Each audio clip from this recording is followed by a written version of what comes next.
ایمان ملتا قرآن سے ہے، ایمان سمجھا جاتا قرآن سے ہے، ایمان میں اضافہ ہوتا ہے قرآن سے۔ قرآن میں اللہ تعالیٰ نے دو باتیں ذکر کی ہیں، اگر اس میں غور و فکر کریں گے تو ایمان بڑھے گا۔ ایک ہے التذکیر بآلاء اللہ، اللہ کی مخلوقات میں غور و فکر کرنا، یہ ہر مومن کا کام ہے۔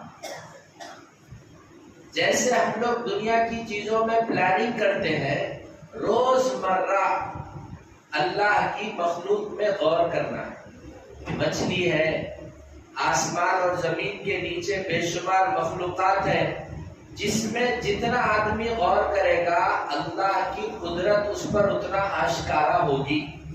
اس لیے ایمان کو حاصل کرنے کے لیے ایک اہم ترین محنت جو میں سمجھتا ہوں 100 میں سے 2 مسلمان ہی کرتے ہوں گے، کائنات میں غور و فکر کرنا، اللہ کی جتنی موجودات ہے، مخلوقات ہے، مصنوعات ہے، اس میں تفکر کرنا، اس سے ایمان بڑھتا ہے۔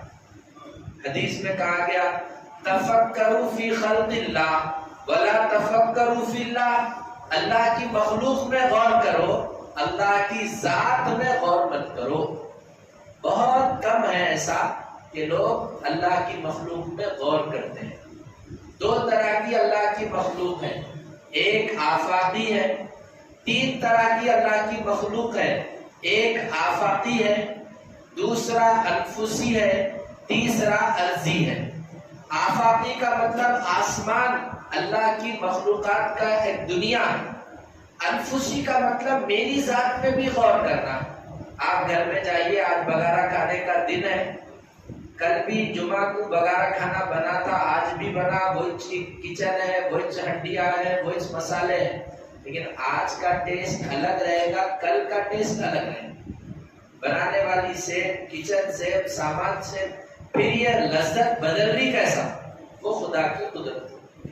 تو انفس میں بھی غور کرنا ہے، آفاق میں بھی غور کرنا ہے، زمین میں بھی غور کرنا ہے۔ اپن زمین میں چل رہے، بیٹھ رہے، سو رہے، ایسے ہی زمین میں ہم مر گئے تو دفنا دیتے۔ اتنا بڑا آدمی، بڑے بڑے بلڈنگاں بنانے والا، زمین میں دفنا دیا تو کبھی نہیں اٹھا، لیکن ایک گیہوں کے بیج کو زمین میں دفنائیے، انہیں جھاڑ بن کے نکلتا۔ ایک چھوٹا سا بیج زمین میں ڈال دیجئے، وہ پودا بن کے نکلتا۔ چلنے والا، حرکت کرنے والا، لوگوں سے لڑنے والا انسان زمین میں چلے گا تو کبھی باہر